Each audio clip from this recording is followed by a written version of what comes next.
Hello and welcome to पैसा live. Budget का आज बहुत बड़ा दिन है। बजट में कई बड़े ऐलान किए गए हैं टैक्स को लेकर। इसी पर सब बातचीत करने के लिए और टैक्स और इन्वेस्टमेंट अब आगे जाकर इसका क्या फ्यूचर होगा इंडिया में, कम से कम एक डेढ़ साल के लिए ही। इस पर बात करने के लिए हमारे साथ मौजूद हैं मिस्टर राम महदोरी, जो कि सीईओ और फाउंडर हैं मैक्सिमम वेल्थ के। सर से जानेंगे कि एसआईएफ और दूसरे इंस्टीट्यूशनल इन्वेस्टमेंट ट्रिक्स इंडिया के इन्वेस्टमेंट स्ट्रक्चर को कैसे बदल रहे हैं। सर, सबसे पहले तो हमारे प्रोग्राम पे, हमारे शो पे जुड़ने के लिए बहुत बहुत शुक्रिया। धन्यवाद। बजट में उम्मीद लगाई जा रही थी कि अलग अलग इक्विटीज का जो टैक्सेशन है उसको सेम किया जाएगा, और खासकर होल्डिंग्स के लेकर। जैसे कि इक्विटीज में अलग है, गोल्ड ईटीएफ में अलग है, उसको लेकर कोई बड़ा अनाउंसमेंट नहीं हुआ। देखिए, बजट में जहां तक पर्सनल टैक्स के प्रावधान हैं उसमें पिछले 2-3 सालों में उन्होंने काफी सारे चेंजेस किए हैं। ऑफ कोर्स उसमें कुछ इन्वेस्टर्स को पसंद नहीं है, ऐसा भी है। जैसे उन्हें डेट डेट फंड्स में उन्होंने सब पूरा टैक्सेबल कर दिया उन्होंने। अ, और लॉन्ग टर्म कैपिटल गेन्स और शॉर्ट टर्म कैपिटल गेन्स को बढ़ा दिया था, अभी नहीं, करीब 2-3 साल पहले। तो इस बार कोई टैक्सेस में और ड्यूटीज में ज्यादा कोई छेड़छाड़ नहीं किया है। और इन्वेस्टर्स वैसे एक्सपेक्ट तो कर सकते हैं। तो अम, पिछले 1 साल में हमने देखा कि पर्सनल इनकम टैक्स में उन्होंने स्लैब्स को काफी बढ़ा दिया है। पिछले साल टैक्सेबल इनकम 12-13 लाख तक पहुंच गया, मतलब उसके बाद ही टैक्स शुरू हो रहा है। तो वो काफी एक अच्छी अट्रैक्टिव सिचुएशन है।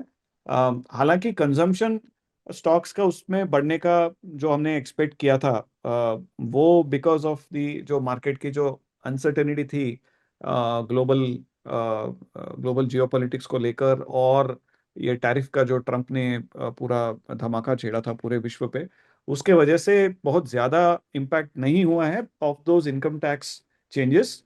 एंड सिमिलरली जो पिछले साल सितंबर में जो इन्होंने जीएसटी की जो रिफॉर्म्स की थी, रिफॉर्म यानी स्लैब्स को काफी रैशनल किया था और कम कर दिया था, उसका भी हमने because of the other factors impact नहीं देखा है।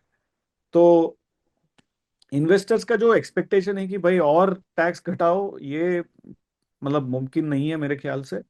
दूसरी बात, अगर आप दूसरे देशों से अगर तुलना करें, तो हमारी जो long term capital gains tax और short term capital gains tax है वो काफी कंपैरेबल हैं। ऐसा नहीं कि इंडिया में बहुत ज्यादा टैक्सेशन है इक्विटी गेन्स पे।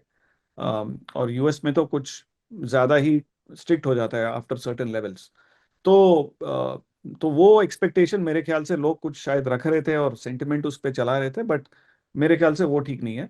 बट ओवरऑल अगर देखें तो इस बार ये जो बजट है, मेरे ख्याल से ठीक, इसके लॉन्ग टर्म अच्छे बेनिफिट्स होंगे, क्योंकि ये कैपिटल एक्सपेंडिचर, गवर्नमेंट की जो स्पेंडिंग है नए फैसिलिटीज बनाने में, रोड्स, इंफ्रास्ट्रक्चर, एयरपोर्ट्स वगैरह, उस पे काफी अच्छी उन्होंने इंक्रीज की है। करीब 11 लाख से 12.25 लाख करोड़ तक का इंक्रीज उन्होंने प्लान किया है। ओडिशा, केरला, आंध्रा, तमिलनाडु जैसे स्टेट्स बनाएंगे, इंडस्ट्री क्लस्टर्स को रिवाइव करेंगे, वगैरह वगैरह। तो उस हिसाब से अगर देखा जाए तो ये बजट ओवरऑल लॉन्ग टर्म के लिए अच्छा है। हालांकि शॉर्ट टर्म में एक्सपेक्टेशंस शायद कुछ लोग ज्यादा रख रहे थे, वो शायद कुछ उसमें मीट नहीं हुआ, तो मार्केट, स्पेशली एसटीटी का जो माइनर चेंज था उसके बेसिस पे मार्केट ने थोड़ा रिएक्ट किया। फिर बाद में भी वो जो जो भी लॉस लिया था वो काफी हद तक रिकवर कर चुका है। आपने लॉन्ग टर्म की बात करी, इंडस्ट्री स्पेसिफिक या मैन्युफैक्चरिंग स्पेसिफिक ज्यादा टैक्स रिलैक्सेशन दिए गए इस बजट में, और कई जी। इनपुट टैक्स को भी स्टेबलाइज किया गया। अब एक सजा की जगह अब जो है जुर्माने को शामिल किया गया है, वो हालांकि नॉर्मल टैक्सेशन है। तो मोटे तौर पर देखा जाए तो डायरेक्ट इनकम टैक्स पे तो उतना बड़े बदलाव नहीं हुए, लेकिन इंडस्ट्री के लिए काफी सारी चीजें हुई। इसे लॉन्ग टर्म पर्सपेक्टिव के लिए आप कैसे देख रहे हैं? बहुत बढ़िया देख रहे हैं हम। जैसे आप, अगर आप डिफेंस देख लें, तो बजट, डिफेंस का जो बजट है वो बहुत अच्छा, 15% तक का जो इंक्रीज किया गया है। नियरली 7 लाख करोड़ का था, अभी उसको करीब 8 लाख करोड़ कर दिया है। और इसमें काफी सारा जो पार्ट है वो मॉडर्नाइजेशन और कैपिटल आउटले के लिए है। पेंशन वाला पार्ट रिलेटिवली कम है। इससे आउटपुट बढ़ेगा, एक्सपोर्ट्स बढ़ेंगे, और आर एन डी भी उसमें फंडिंग उन्होंने बढ़ाया है। और जो डिफेंस के मैन्युफैक्चरिंग के लिए जो कंपोनेंट्स की जो जरूरत होती है, जो रॉ मटेरियल्स हैं, जैसे एयरक्राफ्ट मैन्युफैक्चरिंग हो गया, एयरक्राफ्ट मेंटेनेंस हो गया, उसमें उन्होंने कस्टम ड्यूटी में काफी रिडक्शन किया है, जिससे भारत एक एयरक्राफ्ट और रिपेयरिंग मैन्युफैक्चर का हब के ऊपर के रूप में उभर सकता है। और मैन्युफैक्चरिंग फोकस में भी एक्सपोर्ट्स हैं। अभी जो हाल ही में जो इंडिया यूरोप का जो डील घोषित हुआ, उसके तहत काफी सारे डिफेंस एक्सपोर्ट्स की आशंका है, और मोमेंटम बढ़ता जा रहा है मेरे ख्याल से। जो डिफेंस का जो एक्सपोर्ट्स हैं वो एटलीस्ट करीब 4 से 5 गुना पिछले अगले 3-4 साल में होने की अपॉर्चुनिटी है। तो ये तो सिर्फ डिफेंस सेक्टर हो गया। अब जैसे अगर आप डेटा सेंटर्स देखें, क्योंकि अभी एआई के युग में डेटा सेंटर बहुत इंपॉर्टेंट हो गया, क्योंकि सारी प्रोसेसिंग जो एआई के जो लार्ज लैंग्वेज मॉडल्स वगैरह जो है वो डेटा सेंटर में होती है। उसमें भारत ने अभी टैक्स हॉलिडे घोषित कर दिया है 2047 तक, जो जो अपने विकसित भारत का जो टारगेट है। तो ये एक बहुत बड़ा मेजर है। इससे क्या है, काफी सारी ग्लोबल बिजनेसेस भी अट्रैक्ट हो सकती हैं, और बहुत बढ़िया। सिमिलरली अगर आप सोलार पैनल्स देख लें, उसमें भी उन्होंने प्रोग्रेसिवली चीजें कम करती जा रहे हैं, क्योंकि इंडिया का और एक टारगेट है कि भाई द ईयर 2030 500 गीगावाट का रिन्यूएबल एनर्जी का कैपेसिटी, जिसमें करीब आधा तो हो चुका है। तो ये ऐसे, अगर सेमीकंडक्टर्स का मैं ऑलरेडी बोला था, तो टेक्सटाइल्स में, फाइनेंशियल सेक्टर में, सी फूड एक्सपोर्ट्स में बहुत सारे फोकस्ड इनिशिएटिव्स की जा रही हैं, जो लॉन्ग टर्म के लिए अच्छे पॉजिटिव हो सकती हैं।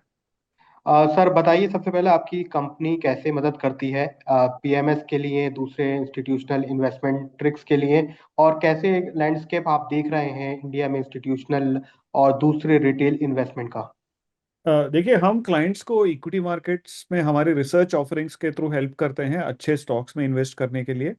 और हमारे पास 25-30 साल का डेटा का एक्सपीरियंस है, और उस डेटा को मद्देनजर रखते हुए हम एल्गोरिदम्स के जरिए कौन सी अच्छी स्टॉक्स ट्रेंडिंग हो रही हैं फंडामेंटल्स के तौर पे और टेक्निकल्स के तौर पे, और उनमें और डीपर रिसर्च कर कर उस इंडस्ट्री को स्टडी करके हम पोर्टफोलियो बनाते हैं, और इसको हमारे पीएमएस में चलाते हैं एट मैक्सिमम एसेट मैनेजमेंट।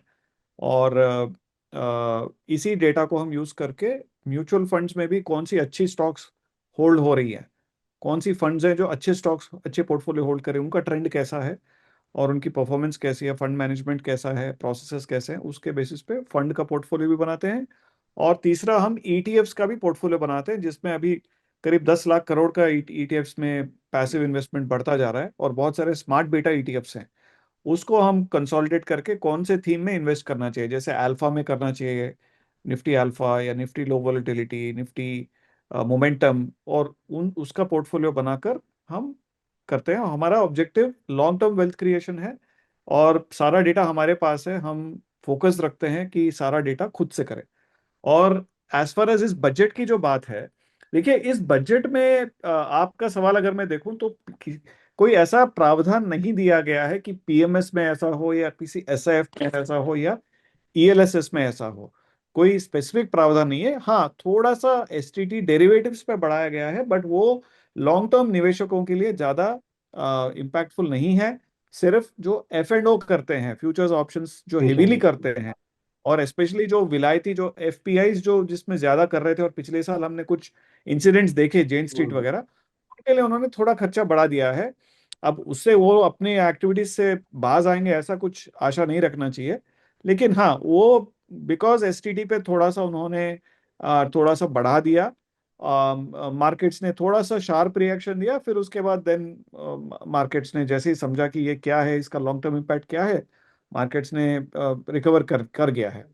और एसआईएफ्स में भी कोई ऐसा स्पेसिफिक नहीं है, क्योंकि कोई भी डेली डे ट्रेडिंग नहीं करता है उसमें। और जहां तक ईएलएसएस का, म्यूचुअल फंड्स का सवाल है, वो तो ओल्ड रेजिम और न्यू रेजिम का सवाल है। एटीसी का जो डिडक्शन है ओल्ड रेजिम में है, अगर वो करना चाहता है तो करें, बट इस बजट में एज फार एज दैट कोई इम्पैक्ट नहीं है। हाँ, हम ये देख सकते हैं कि पर्सनल टैक्स में क्या चेंजेस हुई हैं और स्पेसिफिक इंडस्ट्रीज पे क्या चेंज हुई है। ओके सर, लेकिन आपने ईटीएफ की बात की, तो जैसा हमने देखा जी पिछले 1 डेढ़ साल में गोल्ड और सिल्वर के जब प्राइसेस काफी तेजी से बढ़े, तो ईटीएफ में एक जी बड़ा इन्वेस्टमेंट आया। तो ईटीएफ का जी। फ्यूचर क्या है, और खासकर मेटल ईटीएफ में भी अब इन्वेस्टमेंट आ रहा है, चाहे वो कॉपर और प्लेटिनम की वजह से हो। ईटीएफ का इन्वेस्टमेंट आप फ्यूचर कैसे देख रहे हैं, और क्या अगर क्रिप्टो का कोई ईटीएफ आने की बात इंडिया में हो सकती है? हाँ, गुड क्वेश्चन। देखिए, ईटीएफ का बेसिक कॉन्सेप्ट है कि वो एक एक्सचेंज ट्रेडेड फंड है।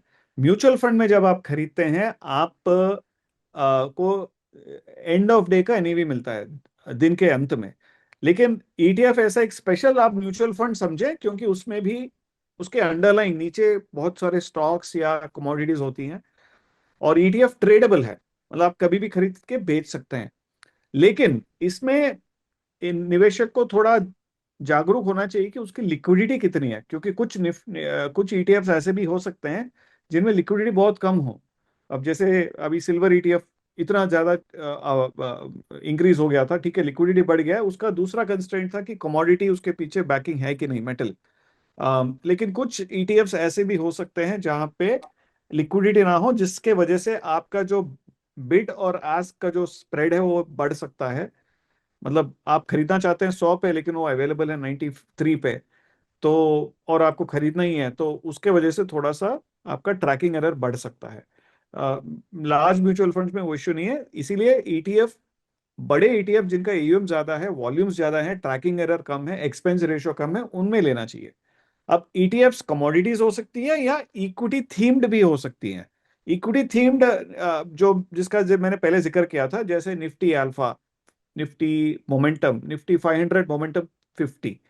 तो ये इस टाइप की जो ईटीएफ्स हैं, आप उसमें इन्वेस्ट कर सकते हैं। और अभी इंडिया में करीब लगभग 9 से 10 लाख करोड़ तक का ईटीएफ का एयूएम बढ़ता जा रहा है, क्योंकि इसमें बहुत रिटेल और इंस्टीट्यूशनल दोनों इन्वेस्ट करना चाहते हैं। और इक्विटी ईटीएफ्स इसमें करीब 3/4 भाग है, तो वो डोमिनेट करती है। और बाकी जो है कुछ डेट ईटीएफ्स हैं और गोल्ड ईटीएफ्स हैं, और जैसे आपने बोला मेटल कमोडिटी ईटीएफ्स भी अगर आ रही हैं, ले सकते हैं अगर उस पर कोई इंटरेस्ट है तो। लेकिन जो मैंने लिक्विडिटी और ट्रैकिंग एरर की बात की, वो डेफिनेटली देख लेना चाहिए। सबसे इंटरेस्टिंग बात है फॉर ईटीएफ्स इज जो स्मार्ट बेटा अथवा फैक्टर ईटीएफ्स हैं।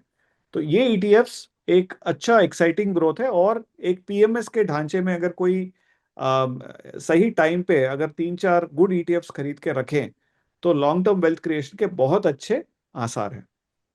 सर, एसजीबी को लेकर उम्मीद की जा रही थी कि कोई बड़ा फैसला होगा। सरकार ने अभी एसजीबी को होल्ड होल्ड किया हुआ है। एसजीबी जी। एक ऐसा इंस्ट्रूमेंट के तौर पर था जिसमें इन्वेस्टमेंट जा सके और सरकार इंपोर्ट ड्यूटी को फिजिकल गोल्ड के लिए नहीं देना पड़े।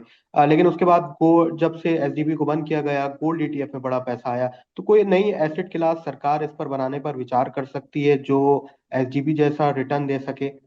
इस पर इन्वेस्टर्स का क्या राय रहेगी?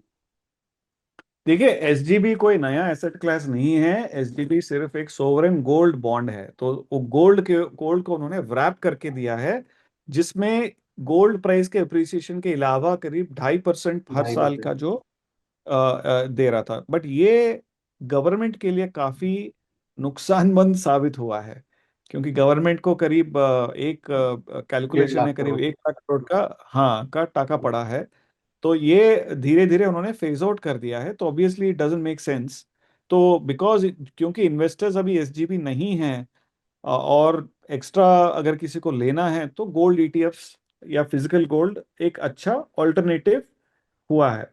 तो अभी, अब जिसमें गवर्नमेंट को, देखिए, फिजिकल डेफिसिट भी जो है करीब 4 साढ़े 4% चल रहा है इसमें। अब अगर आप चाहते हैं कि गवर्नमेंट और एक 1 लाख करोड़ का नुकसान उठाए, तो वो तो पॉसिबल नहीं है। जिसको गोल्ड खरीदना है वो तो खरीद ही रहा है। तो अभी एसजीबी को दोबारा रिवाइव करके गवर्नमेंट को कोई स्पेशल फायदा नहीं है। तो इसीलिए मैंने तो कोई एक्सपेक्ट नहीं किया। एसजीबी का जो होना था वो हो गया है। अभी इन्वेस्टर्स को जो है, अगर गोल्ड या सिल्वर में करना चाहिए, तो मार्केट के फ्लक्चुएशंस और फ्यूचर डिमांड को देख के किसी एसआईपी के फॉर्म में लेना मुनासिब रहेगा। सर, हम इंडिया के जब एसआईपी नंबर्स को देखते हैं तो एवरेज एसआईपी जो पर मंथ है वो लगभग 2500 के आसपास है। जबकि ये सेविंग्स अकाउंट लगातार नीचे जा रहे हैं, बैंक्स को कलेक्शन नहीं आ रहा है, नेशनल सेविंग्स भी लगातार नीचे जा रही है, हाउस होल्ड सेविंग जिसको बोला जाता है। तो क्या ट्रेंड आप देख रहे हैं, इन्फ्लेशन की वजह से इन्वेस्टमेंट लगातार नीचे गिर रहा है? तो अब रिटेल इन्वेस्टमेंट के तौर पर क्या नए ट्रेंड्स नजर आ रहे हैं बाजार में? देखिए, ट्रेंड के बारे में अगर देखें तो इन्फ्लेशन वैसे इन्फ्लेशन काफी काबू में है। ठीक है, मैं मानता हूं कि एसआईपी की जो टिकट साइजेस हैं वो करीब 2,500 या 3,000 के मोस्ट रिटेल इन्वेस्टर्स के रेंज में हैं। लेकिन टोटल अगर एसआईपी फ्लोज देखें तो वो पिछले एक साल में बढ़ती जा रही है।